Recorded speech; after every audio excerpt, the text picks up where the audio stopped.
10 June সিঙ্গাপুরের বিপক্ষে 2-1 গোলে হার। আক্ষেপ আর হতাশার আঁধার তখন বাংলাদেশ শিবিরে। তারপরেও মাঠে আগত 22,000 দর্শকের সম্মানে সেদিন মার্চ পাস্টে বেরিয়েছিলেন ফুটবলাররা। আর ঠিক ওই সময়ই অদ্ভুত এক দৃশ্য ধরা পড়ে খেলাযোগের ক্যামেরায়। একদিকে আল আমিন, তাজ, ফাহিম সহ টিমের সবাই, আর অন্যদিকে দূরে একাকী নিঃসঙ্গ জামাল ভুঁইয়া। তার হাঁটার ভঙ্গি বলে দিচ্ছিল দলছুট এই মানুষটার কষ্টের ভার বাকিদের চেয়ে ঢের বেশি। মাঠে নামার আগেই যে বারবার হেরে যাচ্ছেন, যে হার কোচ কাবরেরার কৌশলের কাছে। মূলত গেল সেপ্টেম্বর থেকে এমন দিকভ্রান্ত হয়ে জাতীয় দলে আছেন জামাল ভুঁইয়া। দলে থেকেও পান না ম্যাচের দেখা, অথচ তিনি জাতীয় দলের অলিখিত মেইন ক্যাপ্টেন।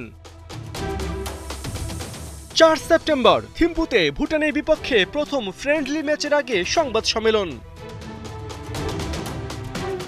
7 সেপ্টেম্বর ওই ভুটানের বিপক্ষে দ্বিতীয় ফ্রেন্ডলি ম্যাচের আগে আরেক সংবাদ সম্মেলন। 24 মার্চ এবার শিলংয়ে ভারত ম্যাচের আগে সংবাদ সম্মেলন। সবশেষ 9 জুন ঢাকায় সিঙ্গাপুর ম্যাচের আগে সংবাদ সম্মেলন। 4টা ছবি ভালো করে লক্ষ্য করুন। প্রতিবারই ম্যাচের আগে জামালকে নিয়ে সংবাদ সম্মেলনে হাজির হয়েছিলেন কোচ হাবিয়ের কাবরেরা, কিন্তু পরের দিন ম্যাচে সেরা একাদশ দূর, বদলি হিসেবেও মাঠে নামাননি তাকে।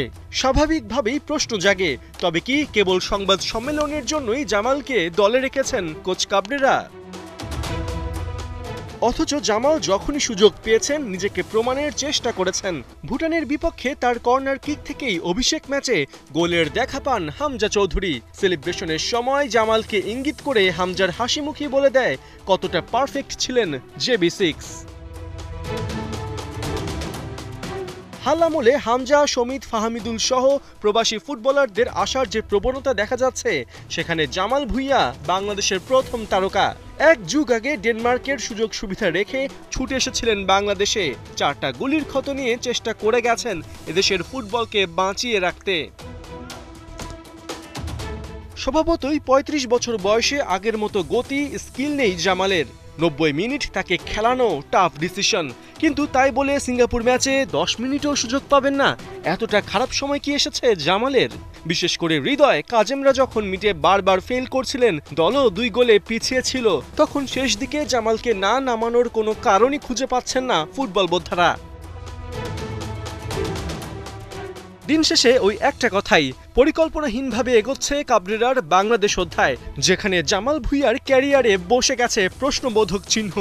যে মানুষটা এক যুগে 80-র ওপর ম্যাচে বাংলাদেশকে প্রতিনিধিত্ব করেছেন, তাকে যদি বাদ দিতেই হয় তাহলে তা যেন সম্মানজনক উপায় হয়, সেটাই কোচ এবং বাফুফের কাছে ফুটবল ফ্যানদের দাবি। পার্থ বণিক, 71, ঢাকা।